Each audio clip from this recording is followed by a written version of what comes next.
Clash at the Castle is happening tomorrow, and in this video I will be giving you all of my predictions for the matches. Yeah, new setup.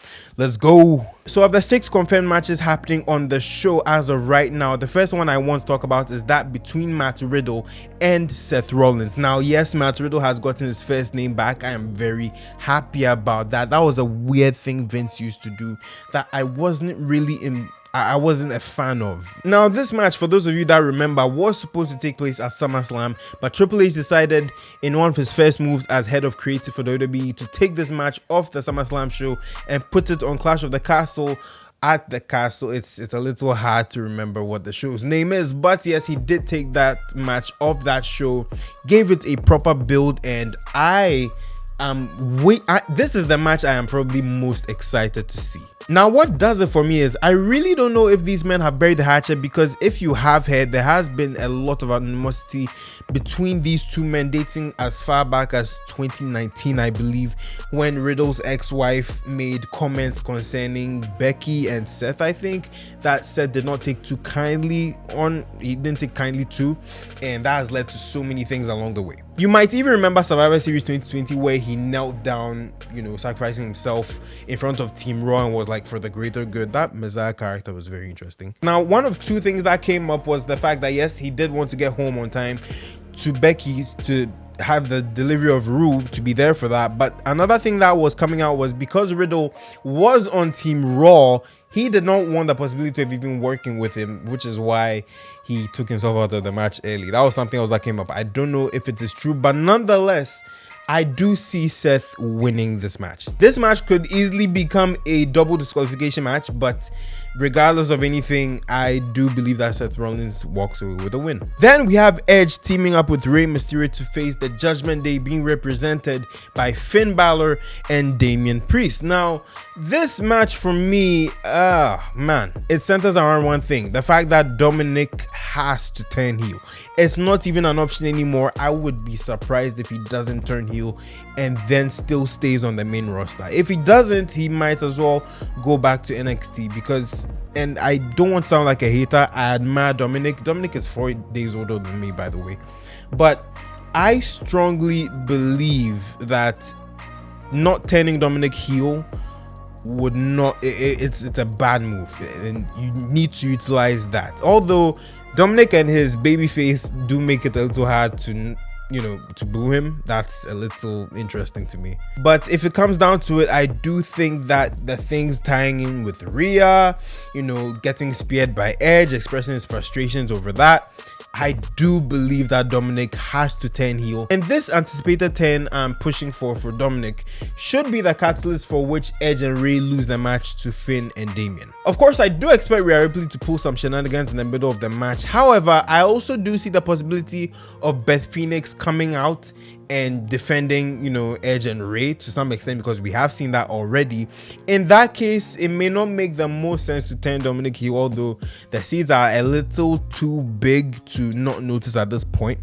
But yes, I do award this win, or I predict that Damian Priest and Finn Balor will walk away with the win. And then we have a 6-woman tag team match featuring Bianca Belair, Asuka, and Alexa Bliss going up against the new team of Damage Control, Bayley, Io Sky, and Dakota Kai. Now, this match, I believe, is going to be one of those. It's probably the dark horse for the entire card, but I believe that these women will do some great stuff in this match. Now, I believe that you should probably give the win to Damage Control, because they are the team on the come up. Bianca, Asuka, and Alexa are established. You could probably use this to establish a few cracks within the team of Bianca, Alexa, and Asuka, because if you remember, not too long ago, Alexa did say she wanted to come after Bianca's Royal Women's Championship. So you could use this as a way of pivoting to that story, and you can also find something to build the Damage Control team on. Because I strongly believe that not only do these 3 women need some grounding, but also we need to revisit what happened on Raw on Monday where Dakota Kai was pinned by Aaliyah, but Dakota was not actually the legal woman in the match, which cost them the women's tag team titles. So that is something I really want them to gloss over and go back to. By the way, I would expect that the team of Bayley, Io Sky, and Dakota Kai pick up the win. And yes, I do see the possibility of Naomi and Sasha Banks reappearing. I think the pop would be massive if they did come back at this particular show.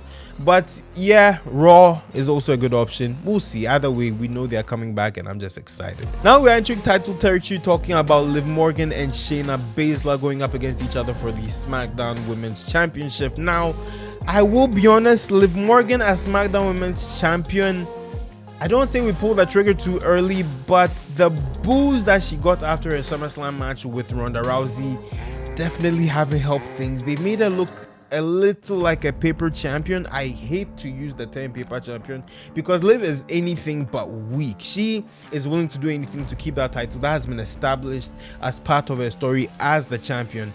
But it is a little hard to believe that she would get one over Shayna Baszler. But then again, it was hard enough to believe that she would get one over Ronda Rousey, and it happened twice, so who knows. If there is any chance of Liv Morgan winning, it would probably be because of some kind of interference, most likely from Ronda Rousey, because we did see that tease from both women at one SmackDown where Shayna and Ronda were talking at the entrance ramp, and Ronda goes like, "You are not a killer," or something like that. "You're not the killer you used to be," something of the sort. So in my estimation, I strongly believe that Shayna should walk out with the win, but I believe Liv is going to retain. And I just hope it's nothing more damaging. I hope it doesn't turn into a heel champion either, because Liv is so lovable.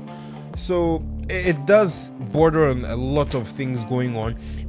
I've even thought about this. Maybe we could even see Charlotte Flair return. We have not seen her since WrestleMania Backlash, so she could emerge as a new challenger for Liv, but then that would mean that she would win the title next month, and I'm a little tired of Charlotte Reigns at this point, so I don't know. I just floated that out there. I really don't know what's going to happen, but yes, I do believe that Liv Morgan will retain with a few shenanigans again. And then another match I am craving to see, Gunther versus Sheamus for the Intercontinental Championship. Now, good grief, you are going to see some red chests in this match. Gunther is going to chop, Sheamus is going to chop. This is going to be a very brutal match, and I am ready. I'm salivating over the idea of these two big meaty men slapping meat. Yes, I have to give a shout to Big E. I miss you, Big E. And the story here is amazing as well. Sheamus is going after that Grand Slam. So that's something in and of itself that, you know, it's a great enhancing element for the story.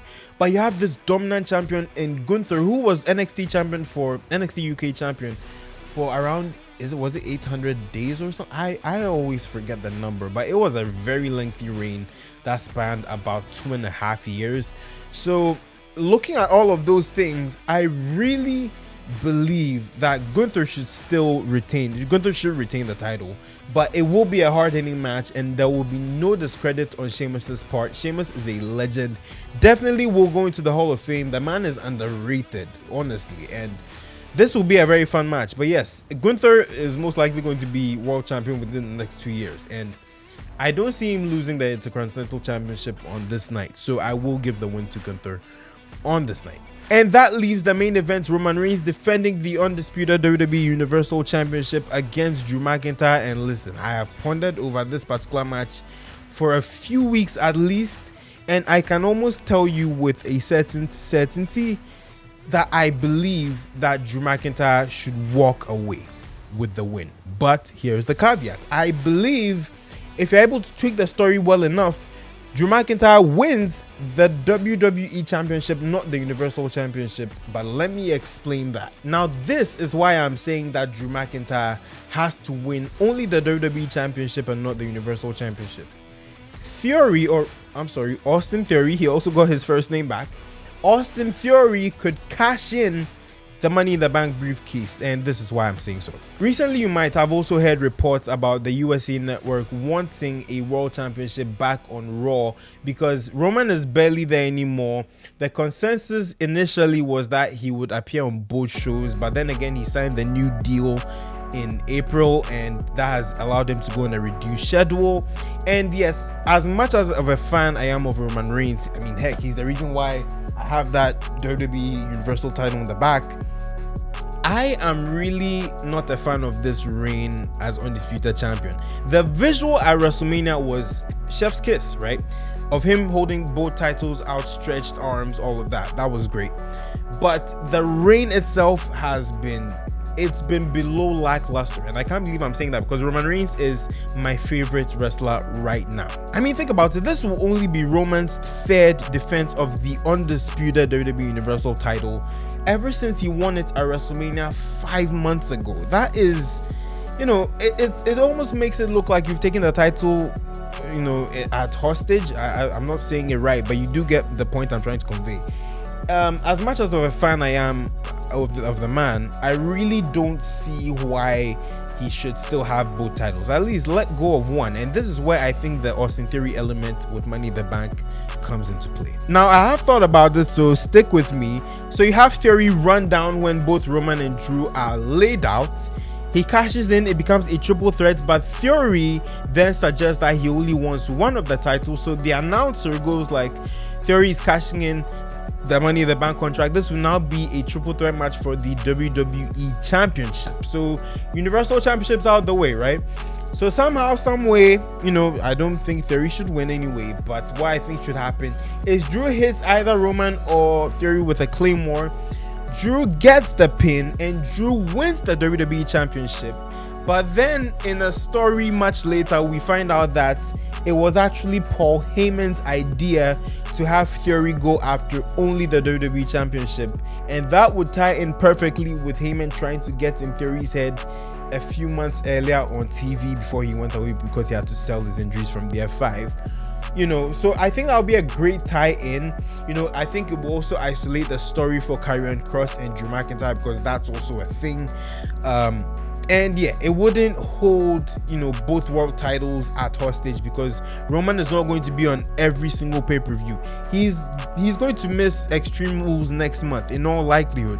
So I really do think that this is the right. I know it's a little convoluted, but I do see Drew McIntyre winning. And imagine the Raw if Drew McIntyre actually comes out and wins the WWE Championship in Cardiff. That's as close to Scotland as it gets, you know, in a stadium that huge. You know, it would be perfect, but time will tell. We'll see. So these are my predictions. We will revisit them tomorrow when I do my review for Clash at the Castle. I'm still deciding on whether or not I should do a live stream interacting with you guys, but we'll see how that goes. Anyway, this has been fun. If you want to see more videos, check out this video where I react to WWE's top 200 OMG moments of 2022 so far. I will see you in another one. Peace, my G's.